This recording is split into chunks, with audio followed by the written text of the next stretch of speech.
നമസ്കാരം. എല്ലാവർക്കും എൻ്റെ ഒരു പുതിയൊരു വീഡിയോയിലേക്ക് സ്വാഗതം. അപ്പോൾ ഇന്നൊരു ലേസി ഡേ ആട്ടോ. കാലത്തെ ബ്രേക്ക്ഫാസ്റ്റിന് ഒത്തിരി ലേറ്റായി. ഞാനിവിടെ ദോശയാണ് ഉണ്ടാക്കുന്നത്. ഐഡിയുടെ ബാറ്റർ, റെഡിമെയ്ഡ് ബാറ്ററില്ലേ, അപ്പോൾ അത് വാങ്ങിച്ചിട്ട് ഇന്ന് ദോശയാണ് ഉണ്ടാക്കുന്നത്. ഇന്നെല്ലാം കൊണ്ടൊരു ലേസി ഡേ ആയതുകൊണ്ട് ഞാൻ സാമ്പാറും ചട്നിയൊക്കെ തന്നെ റെഡിമെയ്ഡാണ് വാങ്ങിച്ചിരിക്കുന്നത്. ഐഡിയുടെ തന്നെ ഇപ്പോൾ പുതിയതായിട്ട് സാമ്പാറും നമുക്ക് കോക്കനട്ട് ചട്നി, വൈറ്റ് ചട്നി, പിന്നെ കൊറിയാണ്ടർ ചട്നി അതൊക്കെ വരുന്നുണ്ട് പാക്കറ്റിൽ. ഞാൻ ടേസ്റ്റ് ചെയ്ത് 2-3 പ്രാവശ്യം വാങ്ങിച്ച് ടേസ്റ്റ് ചെയ്തതാണ്. ഇതാണ് സാമ്പാർ, ഞാൻ മുന്നേ കാണിച്ചതാണ് കൊറിയാണ്ടറിൻ്റെ കോക്കനട്ട് ചട്നി. അപ്പോൾ അടിപൊളിയായിരുന്നു കേട്ടോ. നമ്മളൊന്ന് ചൂടാക്കുക, സാമ്പാറൊന്ന് ചൂടാക്കിയാൽ മതി, ചട്നി അങ്ങനെ തന്നെ ഉപയോഗിക്കാം. എല്ലാം നല്ല ടേസ്റ്റായിരുന്നു. അപ്പോൾ ആർക്കെങ്കിലും വേണമെങ്കിൽ ഇതൊന്ന് ട്രൈ ചെയ്ത് നോക്കുക കേട്ടോ. ഐഡിയുടെ തന്നെ എല്ലാം റെഡിമെയ്ഡ് കിട്ടുന്നുണ്ട്. പിന്നെ ഞങ്ങൾ പോയത് ഒരു പെറ്റ് ഷോപ്പിലേക്കാണ് കേട്ടോ, BTMലുള്ള പെറ്റ് ഷോപ്പിലേക്കാണ്. അപ്പോൾ സ്കിറ്റിലിന് കുറച്ച് നട്ട്സൊക്കെ വേണമായിരുന്നു. അപ്പോൾ അവിടെ കണ്ട കുറച്ച് കാഴ്ചകൾ ഇങ്ങനെ എടുത്തിരിക്കുകയാണ്. ഈ പുഴുക്കളൊക്കെ കണ്ടില്ലേ, അതൊക്കെ വളർന്ന് പിന്നീട് ഇത് എങ്ങനെയാണ് ആവുന്നത്. അപ്പോൾ ഇതും ബ്രീഡിംഗ് ആണ്. അപ്പോൾ ഞങ്ങൾ അവിടുന്ന് 2 കോക്ടെയിലിനെയും കൂടെ വാങ്ങിച്ചു. ചെറിയ കുഞ്ഞുങ്ങളാണ്, ഹാൻഡ് ടൈംഡ് ആണ്. അപ്പോൾ 2 കുഞ്ഞുങ്ങളെയും കൂടെ വാങ്ങിച്ചു.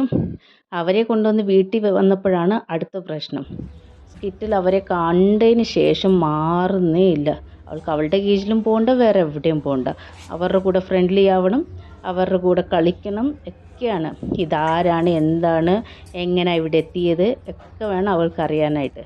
24 hours അവളുടെ പുറകിൽ തന്നെയാണ്. കോക്ടെയിൽസ് വന്ന് അന്ന് തന്നെ ഭയങ്കര ഫ്രണ്ട്ലി ആയി കേട്ടോ. എല്ലാ പെറ്റ്സും ഹസ്ബൻഡിൻ്റെ അടുത്ത് ഭയങ്കര ഫ്രണ്ട്ലി ആണ്. പെട്ടെന്ന് തന്നെയാണ് അവർ ഫ്രണ്ട്ലി ആവുന്നത്. അതറിയത്തില്ല, ചിലപ്പോൾ എല്ലാ ബേർഡ്സും അങ്ങനെയാണോ എന്താണെന്ന് എനിക്കറിയില്ല. പക്ഷേ ഇതേ ഒരുത്തി കോക്ടെയിലിൽ ഒന്ന് മെയിലും ഒന്ന് ഫീമെയിലും ആണ്. നമുക്കിനി കുറച്ചുകൂടെ കഴിഞ്ഞേ അറിയത്തുള്ളൂ ഏതാണ് മെയിൽ ഫീമെയിൽ എന്ന്. പക്ഷേ ഒരാൾ നല്ല ഫ്രണ്ട്ലി ആയിട്ടുണ്ട്. അപ്പോൾ കഴിക്കാൻ സൺഫ്ലവർ സീഡ് എടുത്ത് കഴിച്ചുകൊണ്ടിരിക്കുകയാണ്. പിന്നെന്താ, ഇതൊക്കെ തന്നെയാണ് വിശേഷങ്ങൾ. ഇത് ചെറിയൊരു വീഡിയോ ആണ് ഇന്നത്തെ.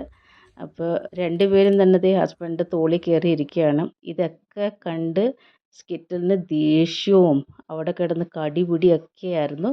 ഭയങ്കര ശബ്ദമൊക്കെ ഉണ്ടായിക്കൊണ്ടിരിക്കുകയായിരുന്നു. പക്ഷേ ഇവരെയും കുറച്ചൊന്ന് കംഫർട്ടബിൾ ആക്കാൻ വേണ്ടിയിട്ടാണ് അവരെയും കുറച്ച് പുറത്തൊക്കെ ഒന്ന് എടുത്തിട്ട് ഭക്ഷണമൊക്കെ ഒന്ന് ഫീഡ് ചെയ്തത്.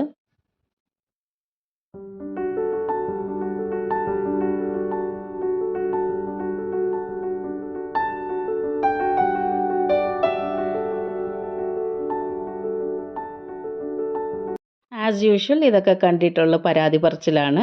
എന്നെ കൊഞ്ചിയില്ല, എന്നെ എടുത്തില്ല, എന്നെ നോക്കിയില്ല എന്ന് അച്ഛൻ്റെ അടുത്തുള്ള പരാതിയാണ് സ്കിറ്റിലിൻ്റെ. അങ്ങനെ ഒന്ന് കൊഞ്ചിച്ച് കഴിയുമ്പോൾ ആ ടീഷർട്ടിൻ്റെ ബട്ടണൊക്കെ ഒന്ന് കടിച്ചു പറിച്ച് സ്നേഹപ്രകടനമൊക്കെയാണ്. അച്ഛൻ ആരോടും മിണ്ടാൻ പാടില്ല, എടുക്കാൻ പാടില്ല, കൊഞ്ചാൻ പാടില്ല. സ്കിറ്റിലിന് മാത്രമുള്ളതാണ് അച്ഛന്. അതാണ് ഇവിടുത്തെ സ്ഥിതി.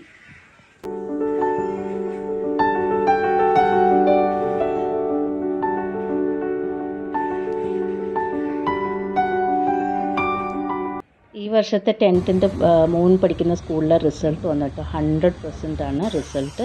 എല്ലാ കുട്ടികൾക്കും കൺഗ്രാജുലേഷൻസ്. എപ്പോഴും അവരുടെ സ്കൂളിൽ നല്ല സ്റ്റേറ്റ് റാങ്കും കൺട്രി റാങ്ക് വരെ കിട്ടിയിട്ടുണ്ട്. അപ്പോൾ അതിൽ നല്ലൊരു എന്താ പറയുക, നല്ലൊരു സന്തോഷമുള്ള കാര്യമാണ്. ഇപ്രാവശ്യം 100 കുട്ടികൾക്ക് എന്തോ 90% മേലെ കിട്ടിയിട്ടുണ്ട്.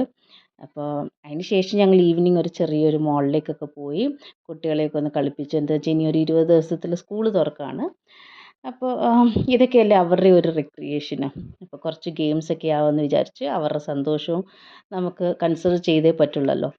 അപ്പോൾ ഇത്രയൊക്കെ ഉള്ളൂ ഞങ്ങളുടെ ഒരു ചെറിയ സൺഡേ വ്ളോഗായിരുന്നു. അപ്പോൾ അടുത്ത വീഡിയോയിലൂടെ കാണാം കേട്ടോ.